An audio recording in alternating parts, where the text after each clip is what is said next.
if I told you that I had a terrible journey getting here today? This is sort of in Fulham Putney area. And Putney Bridge has been an incident. And thoughts with those concerned, of course, first and foremost. But the real victim was me, because as I was coming in, the car was delayed and I was on the phone. Well, what about Luke? What about Luke? I don't want to keep him waiting. Well, no, he's delayed as well. Your driver got pulled over. Yeah, driver got pulled over. I mean, all sorts happened. I also left my glasses in the car. So then I was worried because you arrived in the studio and saw me running away. I don't know if you actually noticed I didn't this. notice because I was so saw you in the wrapped car. up in myself. Yeah, well, we both were. Yeah, clearly. Yeah. But I saw you in the car and thought, oh God, he's thinking that I'm sort of like I'm terrified. But and you've leave had it. second yeah, I've thoughts. had enough. Yeah, had second thoughts. Exactly. Don't forget, you can hear the full-length, longer version wherever you get your podcasts. But we're here now. And then you walked in, and we've never met before, and have we? No, we haven't. No, we haven't. No. And that's always a dangerous moment, isn't it? And you've got your glasses, which you'd found, and I got out my glasses, and with similar glasses. Very, very similar and glasses. I made the point, you are essentially a younger, taller, better-looking version of me. Right. Okay. Because I have a top like that. Which one? The jumper or this? The shacket. The shacket. The shacket. On you, it's age appropriate. On me, it's a cry for help.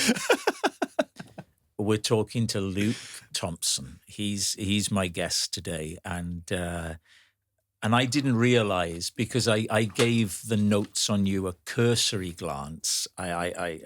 Because I like just to meet people, and I'm lazy. And I thought we were talking about a play that you were about to do, but my God, you're in it at the moment. In the thick of it. Yeah. We opened in mid-April. No, we opened in mid-March. God, it goes so quickly. Yeah. Yeah, so we've been doing it for a month now. And you were on last night? On last night. That's why my voice sounds a bit shaky. It's always quite embarrassing when... Voice sounds okay to me. Thanks. Sounds right to me. I mean, yeah, it's always usually a sign that you're overdoing it. This is A Little Life. That's right. With potential James Bond, James Norton. I know, yes. Has he told you anything? No, and actually it occurred to me the other day that even if he did know anything, he probably wouldn't say anything. I would imagine he'd be an idiot to tell people. Yeah. Imagine you get the job and then they take it away from you because you've been a blabbermouth. Oh, God, awful. Yeah. Or just that they take it away from you, then you have to go around and sort of say, oh, actually, they didn't go for me in the end. Yeah. I mean, when they offered me, I why did you laugh at that? Why is that so, to some young now actor, that's so ludicrous? I don't know. I mean, I think why not? No, don't make it worse. You could be are you on that, you're sort of on the edge between sort of funny guy but good looking as well. So you've got an interesting thing going on, haven't you? I don't know if is that what I think you straddle both worlds. Straddle both worlds. Well, yeah. I'm very much in one world. I'm not straddling. Okay? You're not straddling. I'm in funny, and I'm not going to be the romantic lead. But you, yes. But is that what James Bond is? James Bond has to be attractive. Of course, I'm attractive. I've an earthy sensuality. Yeah, exactly. Yeah. I mean, that's what I felt when I earthy sensuality. Yeah. It was like woof. Woof. Like Well, a dog-like quality. Like a waft of perfume. Yeah. What's the play about? The play is based on a book by Hannah Yanagihara. The book sort of opens and it's about four guys moving to New York, like four Americans who met together. And then it's sort of, you think it's going to be a sort of coming of age story of that sort of ilk. And then it zeroes in on one character in particular who we know very little about his past.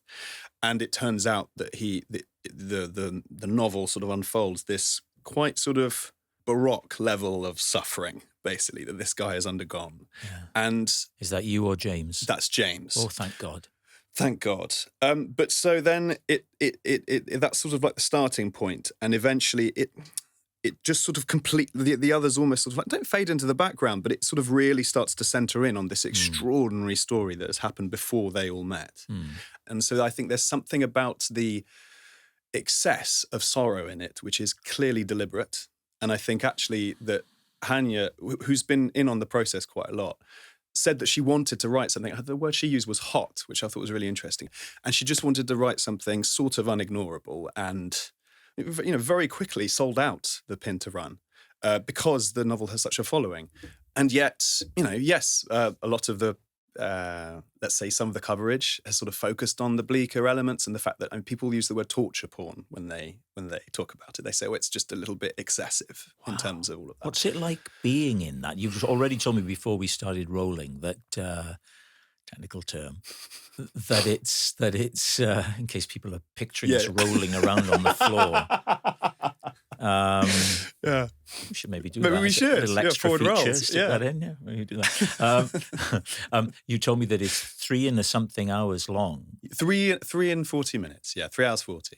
The whole Good experience, Lord. including an interval. Okay, including a 20-minute interval. Okay, I saw on the days when you've got a matinee, you are drenched in sorrow, surely.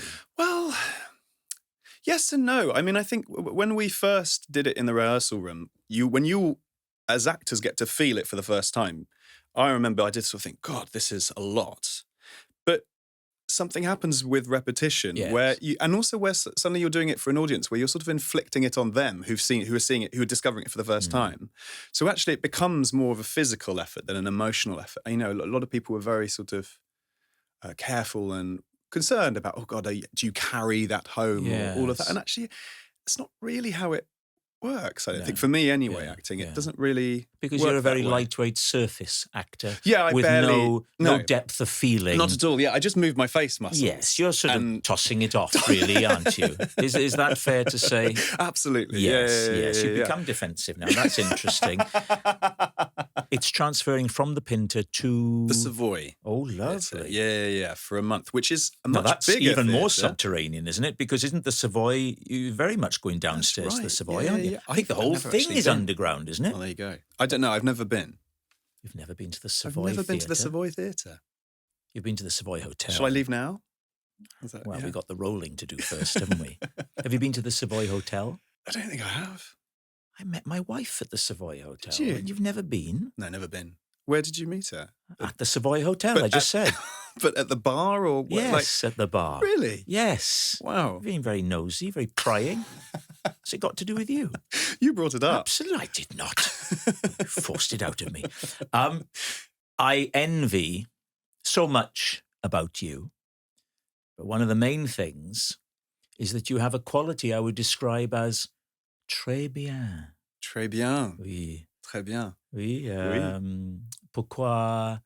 Parce que vous, tout... Oui, tu peux me tutoyer, ça va. Oui. Parlez français. Oui, très bien. Parce que vous êtes un enfant Angleterre, oui, voilà. Français, école. Oui, école en France. En France, c'est ça. En France. Oui. C'est bon? Oui, c'est parfait. Oh, c'est parfait. Bel accent. Bel accent pour moi? Bah oui. Ouais, merci. Oui, très mais bien. Bel accent, mais pas vocabulaire. Oui, mais le vocabulaire, c'est pas... C'est pas important. Le accent et attitude. Oui, exactement. C'est 80% attitude, les bruits, tout ça, le mot. Ouais, voilà. Pour vous, la France visite now or no? Si, oui. I've spent... shall I switch back to English? Oh, all right, if you can't keep up with me. Yeah, I do. Well, I've sort of always been stuck between both countries, really. For people who didn't understand, Luke, for people who aren't multilinguists, Luke went to France, to school in France as a kid. So I'll be bloody fluent. I so envy. My wife, who you managed to wrestle out of me, I met at the Savoy. She speaks fluent French. Oh, and we spend a fair bit of time in France. And I love to hear her speak French. I mean, it's funny because so obviously both parents are English. We just moved there when I was 2 and stayed there till I was 20. And so then I moved back over.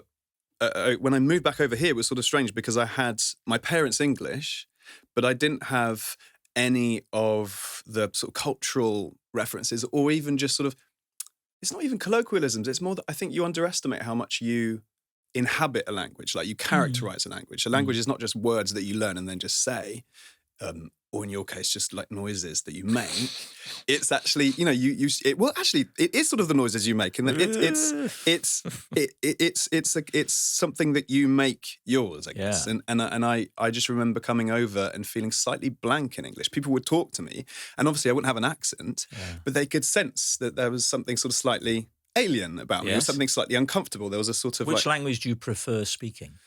Well, now it's switched. French. Well, now it's switched back round, because now I've spent, you know, more than 10 years in the UK and in London. So now I feel completely at home in English, and I feel like I've made it mine, I guess. Whereas having not spoken a lot of French, now French does have this sort of strange exoticism now that that English used to have. So I'm always sort of stuck between the two, and I've always been slightly neither one nor the other. I'd love to be able to speak it. Yeah, it's lovely. I've got on my phone, I've got Duolingo. I thought you were going to say Duolingo, yeah. So look, here we go. Ready? Let's compete. Okay, go on. Don't just assume you're going to win because of this so-called growing up in France thing that you bang on about. Describe your family, lesson 1 of 6, okay?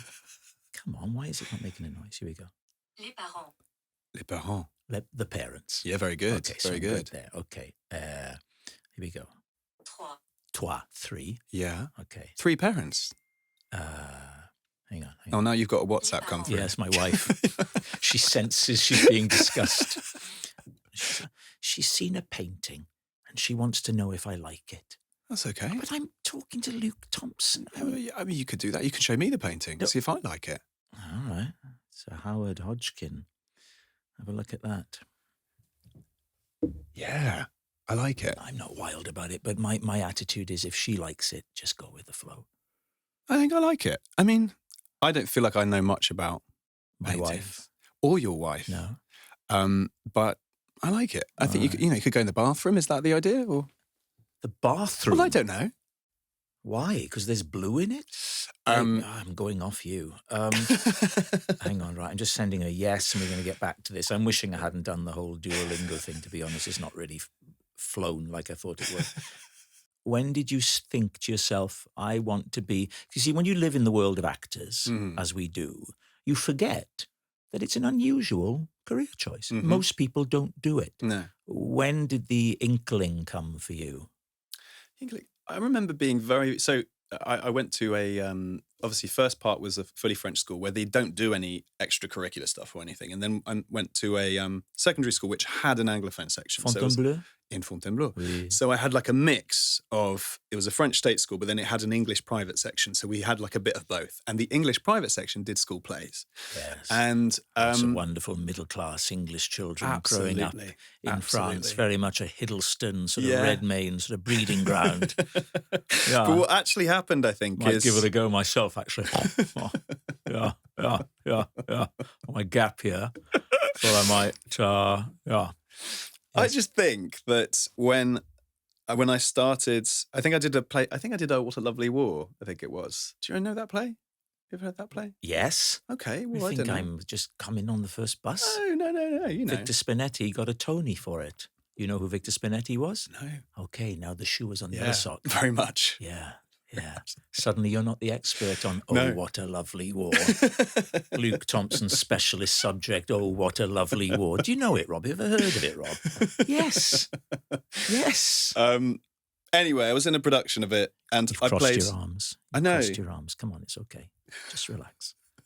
I was in a production of it, and I remember playing... I was very short as a kid. Oh, welcome to my world. Yeah, and I was playing the Sergeant Major who had to shout. That was Victor's role. No way! Victor won a Tony for that. Shit. And I should know about him. You should look. He's gone now, but you should look him up. Wonderful Yeah. guy. So there you were. Then you did. What was that play? Oh, a lovely. War's a Lovely. Was it called? Yeah. Like that? Isn't the War lovely? It's new to me, that one. Yeah. And you did that. And when you're still in France, you're thinking, I'm going to be an actor, or was it once you come back to Britain? It was a really slow process, I think, because I know I really enjoyed it, but it was only once I actually did. I remember being about 17 or 18 and auditioning for drama school for the first time. Ah, so okay. So now we're getting somewhere. So you're thinking, I want to go to drama school. Yeah, but I tried twice and didn't get in, Rob. At where? All of the drama schools. RADA? Yeah. Central? Yeah. They both turned me down. They both turned me down. Yeah. Well, don't it's say horrible, it like isn't you. it? That's no surprise to you.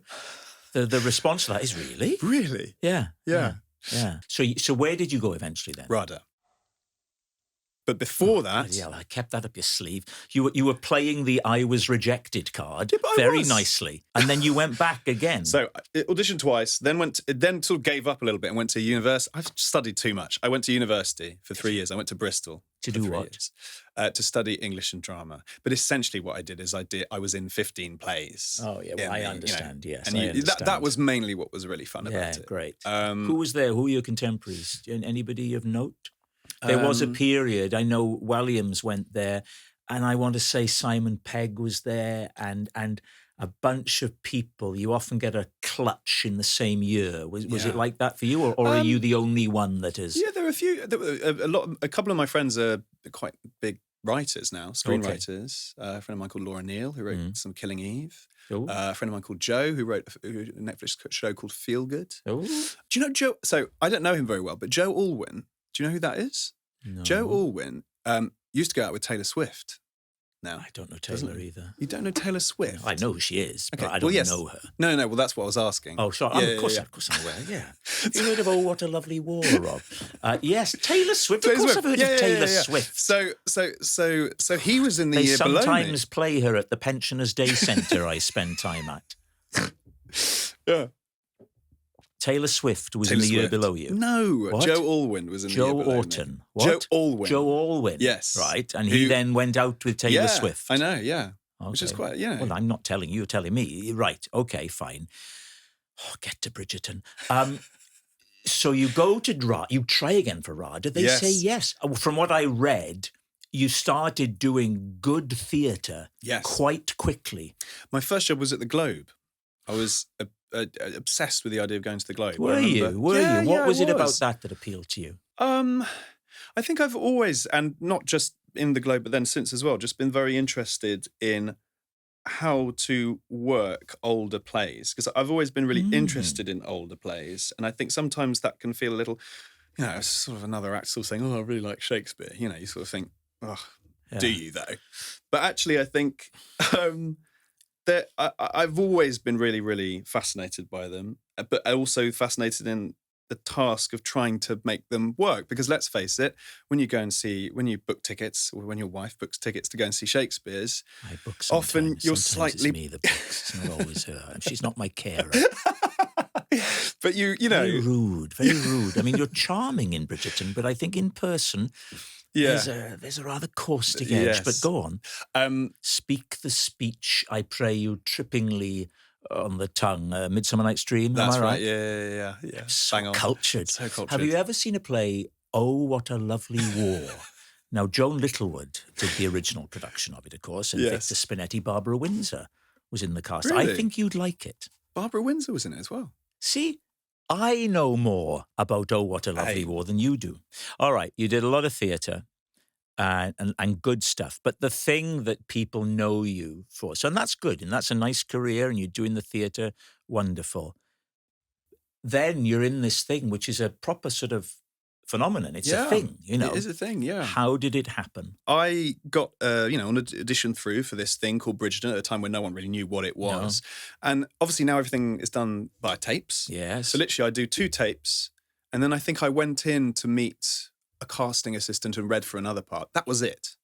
And then 4 weeks later, my agent calls me and said, oh yeah, they'd like to offer you the part of Benedict in Bridgerton. And again, it's sort of strange because, well, you'd sort of think that something like that would have like rigorous, like endless sort of... I think the creators will have an idea of what they want. Exactly. And if they're lucky, they will have seen Luke Thompson and gone, oh yeah, well, there we are. Well, that's the thing, isn't it? Is that I think this was my, whatever, like 90th, 200th tape in my life or whatever. And you sort of, you get so used to rejection. How many of them bore fruit? Oh God, 3% of them less. I mean, How it's do you mad. handle that? Well, I think you have to be very sanguine about the reasons why. It's what you've just said. Why people take people on, which is it's not really necessarily. There comes a point where it's not really a reflection on how good or how bad you are. There are lots of good actors It's about. how right or how wrong you are. You're right. You just write for it. Exactly, Yeah. exactly. And so actually, it's sort of outside. It's so outside your control. Do you have that thing where you audition for something, you don't hear about it, so you haven't got it, you forget about it. Yeah. A year and a half later, you're near a bus stop and the poster for it is there. Oh yeah. And yeah, you yeah, go, yeah. yeah. Yeah, a little bit. Although, funnily enough, you also then sometimes see it and you're like, oh, dodged a bullet there. Oh, well, yeah. Yeah. Yeah. I mean, I could tell you a few of those. So you're on Bridgerton. How quickly did that become a thing, a big hit? It was such a weird time, Rob, because it was all during Oh, yes, the of pandemic. Course, yes. So, which actually I think is one of the reasons why, if you lock people up, they're going to watch, I think people got very fervent about a few shows during that time. And I think partly it was because that was our only Was that fucking Call escape. My Agent? Was that around then? Around about that time, yeah. Normal People. People. Yeah.